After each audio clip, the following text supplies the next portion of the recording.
also dying economically. You can argue about this for a long time, but when it comes to oil, for example, yes, India has finally refused Russian oil. All of this has an impact. Even Deripaska is getting nervous, and they say the oligarchs have finally started to stir as well. When will China finally abandon Putin? When it becomes beneficial for them? Never. Why would anyone need to abandon him? Who is China supposed to abandon Putin to? China is an empire, China is the metropolis, and Russia is the colony.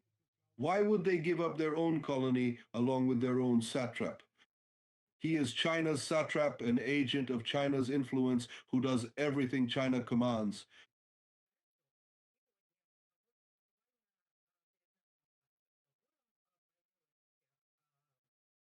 A formal statement issued by the official advisor to the Chinese Ministry of Foreign Affairs, Mao Ning, she called.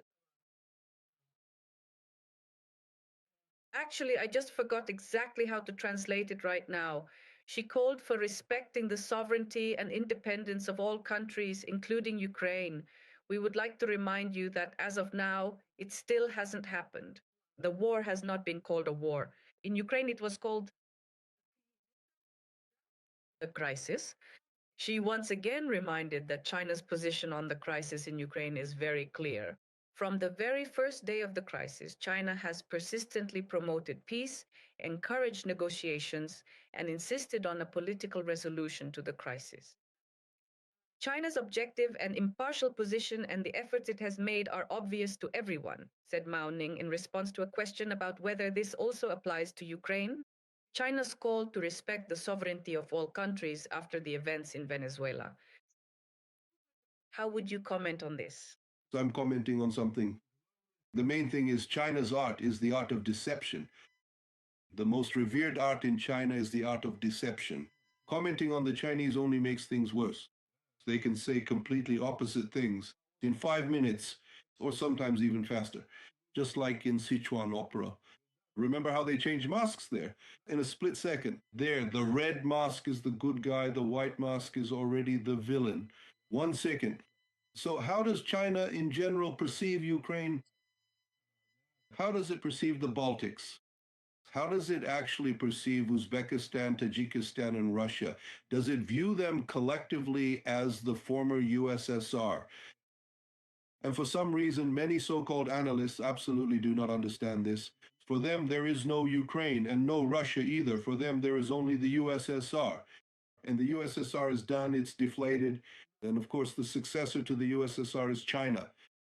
China is repeating what it couldn't achieve under Mao Zedong when Mao Zedong spent a month in the Soviet Union offering Stalin to take over China and make it one of the republics of the USSR. In other words, this is the USSR's plan. 100%. That's why China will never actually ever really say anything truly meaningful about sovereignty. They can say whatever they want, it's all lies.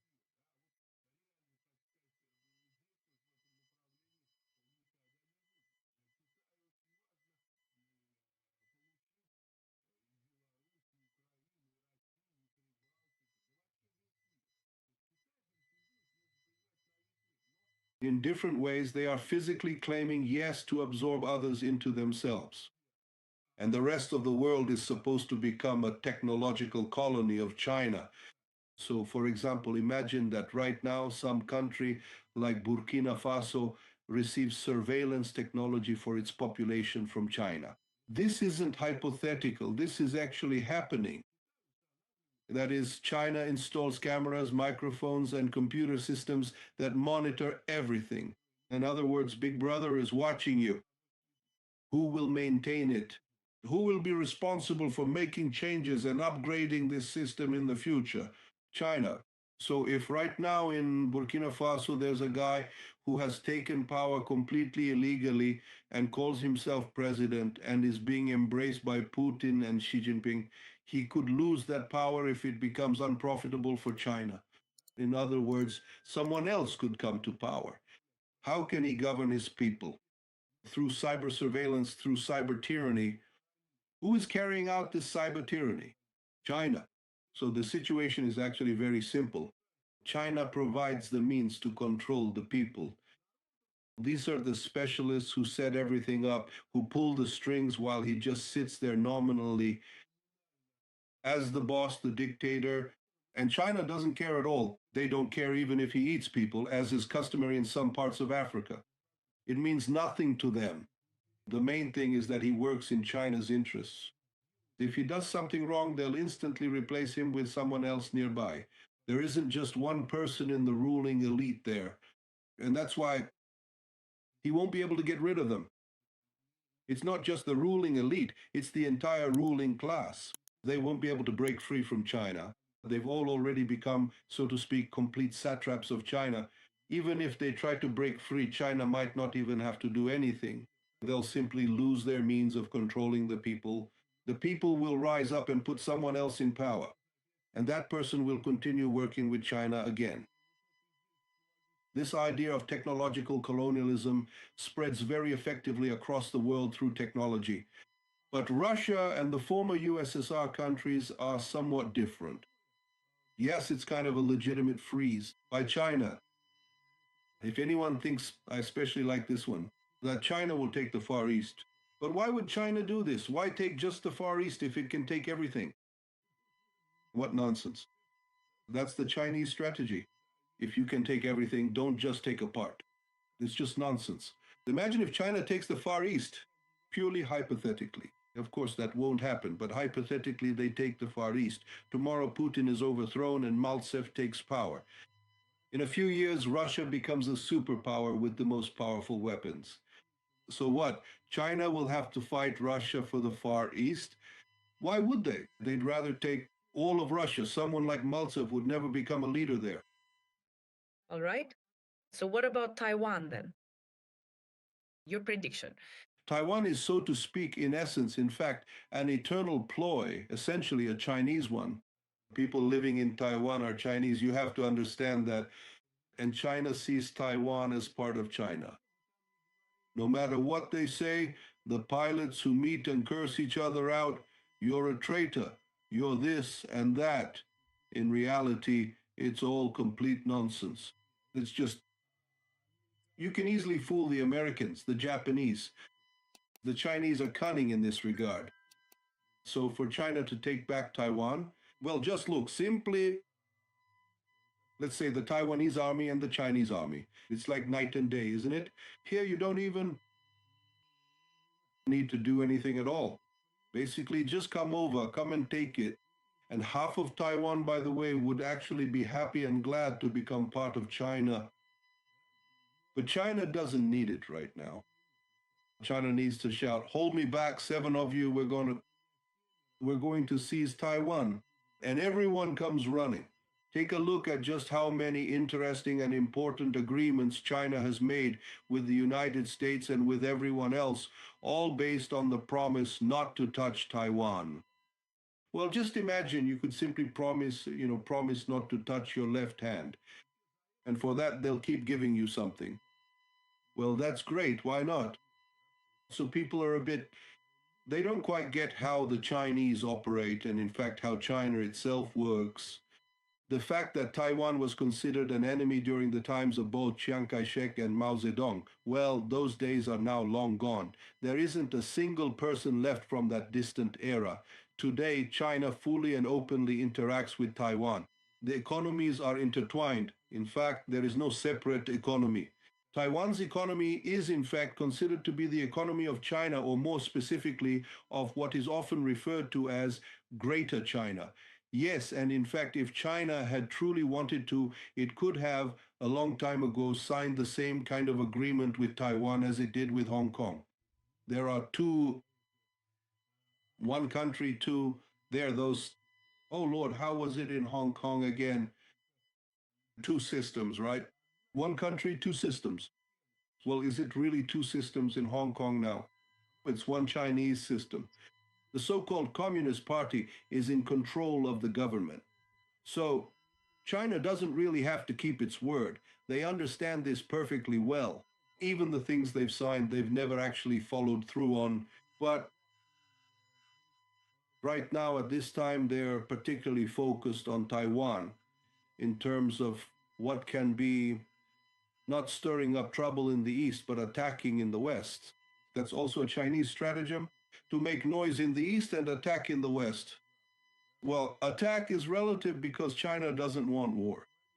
People don't understand one thing. All these so called cartoons that China shows about its weapons are very different from Putin's. They really do have weapons. They're genuinely very strong. China's army is unique. But China has no intention of going to war. China doesn't need war. That's what people don't understand. It presents itself aggressively. Why?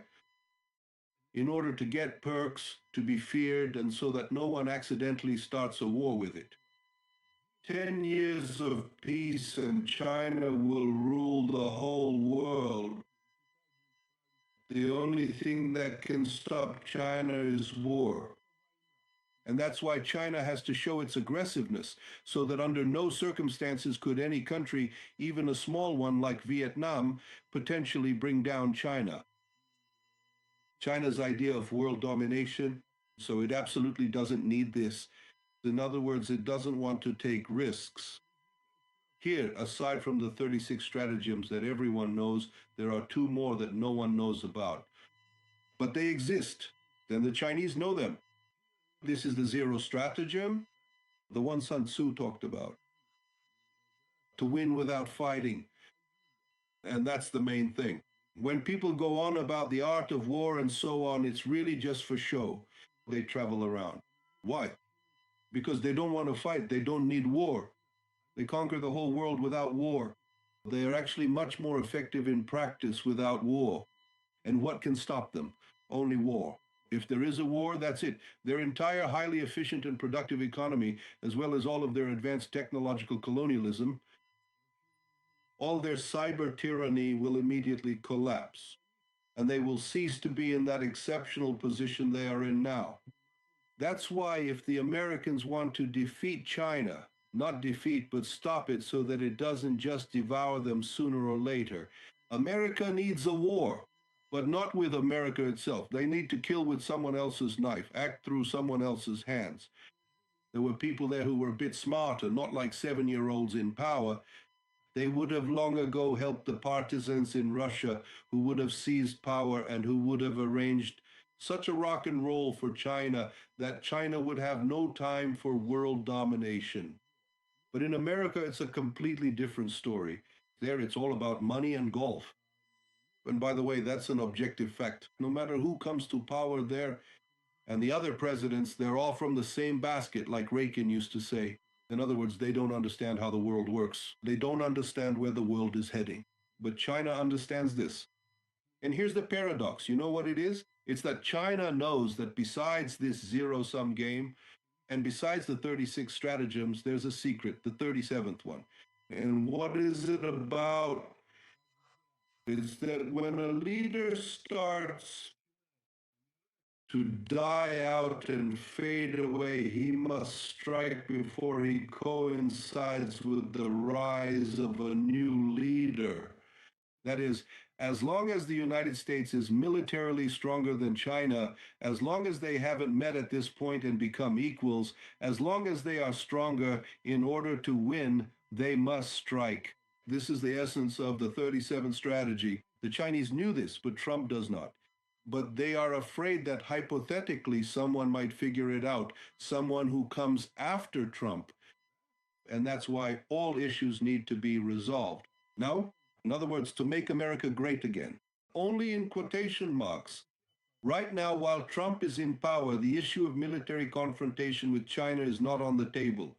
This is the most important thing for them right now. That's why it's very important for them that Trump attacks Venezuela or gets entangled somewhere else, gets caught up in all of this. And then they can really stir up some proper rock and roll. It's important to them that everyone is at war with America. Some are actually fighting openly, some are waging what could be described as a Cold War, and so on. But they want it to be happening from all sides right now. And Trump is helping with that, with his Greenlands, Canadas, and so on.